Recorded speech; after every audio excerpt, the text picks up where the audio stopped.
Okay, in this series of talks we're going to talk about soil and how we can relate erosion to soil properties. Soil and the way soil is structured and the particles that constitute soil play a big role in the erodibility of materials, how susceptible mine site soils are to being eroded. So we're going to look at things like clay minerals. We're going to zoom right down to the molecular scale and have a look at how soils are actually constructed and how we can use that understanding to better predict which soils are going to be susceptible to erosion. We can look at how soil particles bond to each other, and you'll see some terms in this and other lectures and subsequent lectures relating to exchangeable sodium, soil aggregation, slaking and dispersion, soil crusting, and a few other things.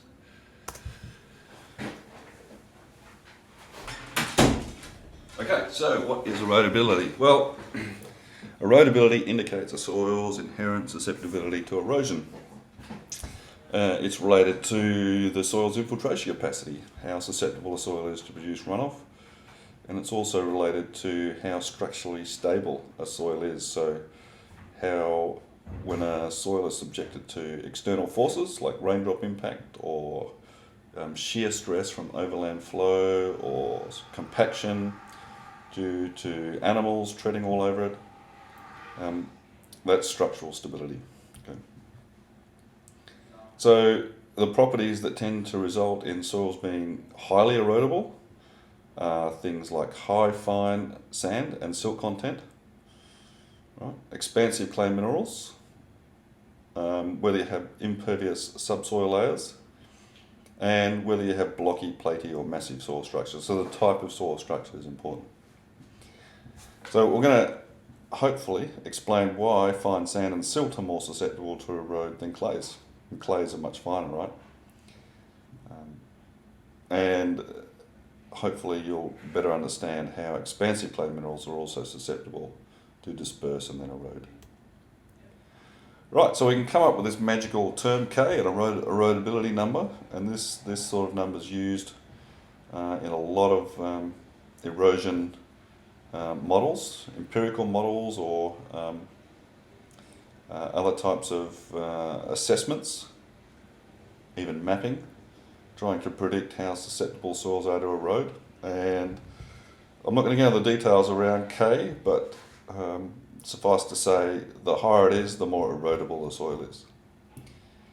So you can see in this diagram here, they've compiled some literature from sources. The black lines indicate some median from a bunch of experiments, and the shading here sort of indicates a representative degree of spread from the literature of how we relate soil texture, whether we have clays, silts, loamy sands or gravelly soils, how susceptible they are to erode. And interestingly, it's the silts and the loams and the fine textured sands that have the highest erodibility.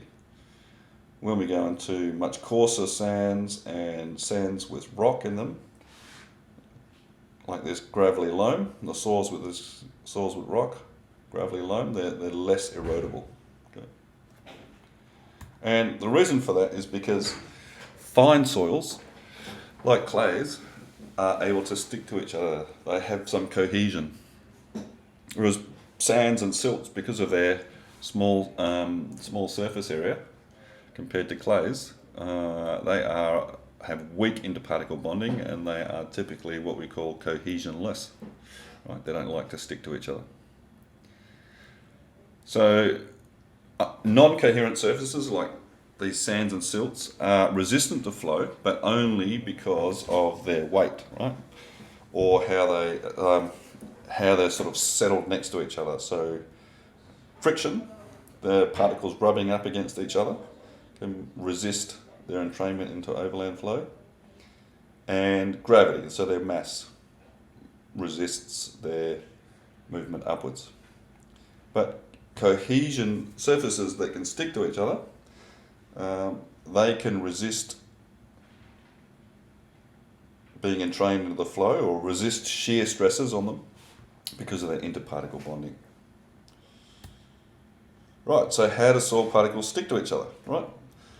So you can have simple compaction or interlocking of particles due to mechanical pressure. So you just push the, if you've messed around with sand at the beach, or you've messed around with some clay and you make a little bolus, it forms a nice big clump and it's all sticking together because of the pressure you've applied. And so over time, naturally in soils, aggregates can form, and these aggregates also provide some mechanism of interparticle locking. But in these cases, the bonds are formed because of electrostatic bonds between clay crystals, cation bridges between clay minerals, organic matter forming humic acids provides charge that the clays can stick to, and also metals and organic metal substances in the soil. Various microbial products, so the exudates from plants' roots, or the sticky stuff that bugs leave behind, or the hyphae of fungi can all help stick particles of soil together. Right, also the natural shrinking and swelling of soils due to freezing in some parts of the world, or shrinking and swelling due to certain clay minerals can also squeeze particles together and add cohesion. Even the shrinking and swelling of roots over time can force particles together. Now if we zoom down at the molecular level and have a look at a clay mineral, there's two basic types of the way clay minerals are organised. And one of those is in the form of a tetrahedral sheet. So what we have here is we have a silica molecule surrounded in a tetrahedron type shape by 4 oxygen molecules, right? And due to that arrangement, they can actually stick to each other and form a little sheet of these tetrahedrons all sort of stuck together. Now, this tetrahedron sheet can't exist by itself because of various charges in balance, right? You can see the silica. The silica here has a -4 charge, right? So it needs other positive charges to make it stable, otherwise it's going to break apart. Now the other type of sheet is an octahedral sheet, right? And here we have some sort of cation, usually a high valence cation like aluminium, magnesium or iron. And that is then surrounded by its oxygen or hydroxyls, right? Oxygen and hydrogens, into this octahedral sheet. And it usually can't form these with calcium and sodium, potassium, right? These low valence, or in the case of calcium, really large sized cation. Very large sodium and a very large potassium, right? They can't form these type of sheets. So we have these two sheets, right? We have the tetrahedral sheet and the octahedral sheet. And so how do we make up clays with these? Well, we can stack combinations of these layers together to form relatively stable clay minerals.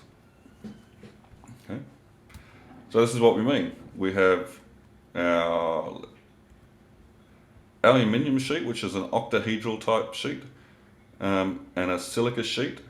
And if we sequence them by aluminium, silica, aluminium, silica, aluminium, silica, so we got octahedral, tetrahedral, octahedral, tetrahedral, and so on, we essentially form a kaolinite. Right. There's the molecular formula for kaolinite, and it forms these platy shapes, which you can see in this scan. This is 17 microns, and essentially there's no interlayer swelling, right, in these kaolinites. There's no swelling between the layers here, and it has a very small thickness. Now on the surface of these clay minerals we have this negative charge, right? And this negative charge we're going to talk about a little bit later, but that's important. So other types of clays, or minerals like illite, are formed by a different sequence of layers plus an additional cation. So we can have, for example, silica, aluminium, silica, then silica, aluminium, silica, and so on. And in between these layers, we have a cation, usually something like potassium or the low valency mineral molecule, which helps stick them together. And potassium just fits perfectly. Its size fits perfectly into the gaps between the tetrahedral layers, and it provides very strong bonding to keep these interlayers stuck together. Then there's something like monzonite, which is very similar structure again. Silica, aluminium, silica, silica, aluminium, silica, but this time it's got water molecules plus a mixture of different types of cations in the interlayers, which is helping stick all the layers together. Now, in this case, this mixture of water and cations means that the bonding is not as strong between the silica tetrahedral layers, and this means that more water and less water can get in and out, which means that the sheets are pushed apart or closer together depending upon concentrations of your cations and the types of cations that are in there. So in that case, we can have shrinking and swelling, right? The layers can be forced apart or pushed together again, and we call this an expansive type clay. Okay, so just reiterating, we have layers of tetrahedra and octahedral sheets stuck together. We have some and they're stuck together by very strong molecular bonding and cationic bonding. Then we have these interlayer forces, which are a little bit weaker, between sheets, and then and these sheets form particles then, and then we also have bonding between particles, or interparticle bonding. And all that makes up clays. Right, so we've looked at basic clay mineralogy, and now we can actually look at what happens when you have a solution of water molecules with some charged cations and anions in solution right up next to the clay mineral. So on the left hand side we have a clay particle, and tends to have a negative charge, right? And because of the polar nature of water, the hydrogen's atoms will want to sort of orient themselves and be stuck closer to the clay particle than the oxygen side, which has a negative charge. And also in solution, we'll tend to have positively charged cations in solution, dissolved substances in solution with a positive charge, that are attracted towards this negative charge of the clay particle. And if we have a look at, on the right hand side, the concentration of those things, the cations like say calcium 2 plus or aluminium 3 plus or sodium plus, right? The concentration of those in solution as a function of distance from the clay mineral surface. You can see close up to the surface we'll have a high concentration, and then as we move away, the concentration of cations decreases, right, until it sort of reaches the background levels. And then oppositely, we have a lower concentration of anions close to the surface, right? Negatively charged things like nitrate and other things like that in solution, chlorine, for example. And then as we move away from the clay mineral, the concentration of those things increases until we reach a sort of equilibrium, a balance between the number of cations and number of anions in the bulk solution at a distance far enough away. So this is called the diffuse double layer. Right? We have two layers, a layer of cations charge and anion charge, and this concentration of charge near the clay mineral, which needs to be balanced in solution. So what does that do when you have multiple sets of clays, right? Multiple clay surfaces in your soil. So here, for example, we have a clay particle, and we have this diffuse double layer from one clay particle and a diffuse double layer from another clay particle. Now, because of van der Waals forces of attraction, the clay particles are attracted to each other, okay? And also the molecules are attracted to each other. Now, van der Waals forces comes about because we have these, quantum fluctuations in the charge and the dipoles of molecules. which causes them to correlate and then want to stick together. And so we have this degree of attraction between the clay particles, but we also have a double layer repulsion, right? Here's our diffuse double layers from both the clay particles with a solution in between.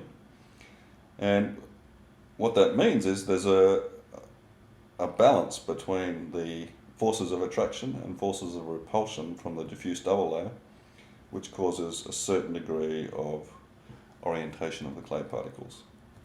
So what impacts the thickness of that diffuse double layer, right? Because that thickness is going to impact how the clay particles orient. And there's a nice little equation which describes that thickness K, and that's related to a bunch of things like the permittivity, the Boltzmann's constant, the temperature of the soil, and more importantly, and probably more relevance to you, are things like the cation concentration, so the concentration of things like calcium and potassium in the soil, the electron charge, and the valency, right? The valency of the cation. So a valence, like sodium has +1, iron can have +2, and so on, right? So we have, the larger the thickness of the diffuse double layer, the greater the repulsive forces between the clay minerals.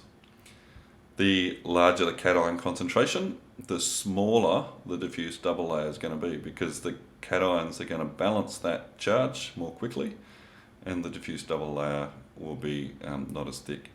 Or if we increase the valency, so we increase the charge. So if we substitute in solution sodium, which has a low valency, will have a thick diffuse double layer. If we substitute that by iron 3+ or some other sort of cation with a large charge, then the diffuse double layer is going to shrink in size.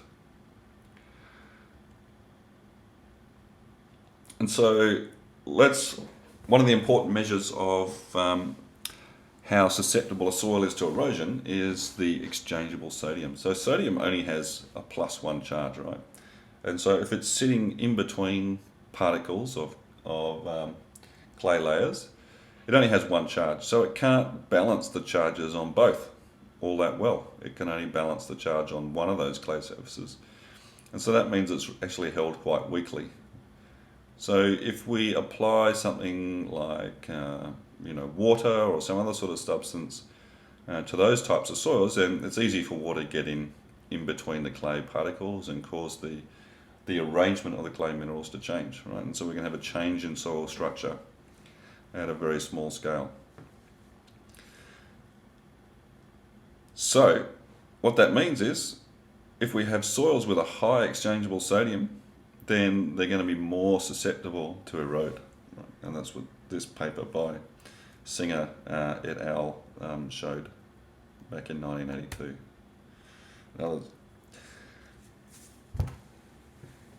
So if you want to measure, so one measure is to do a soil test to look at exchangeable sodium in soil, and that will tell you relative differences between soils for their susceptibility to erode when water's added to them.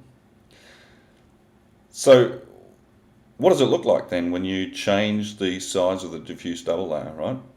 So if we have a very thick diffuse double layer and there's lots of repulsion between clay particles, then we end up with this dispersed fabric. We have clays that are not wanting to stick to each other. They're sort of oriented in all sorts of directions, and there's large distances between them.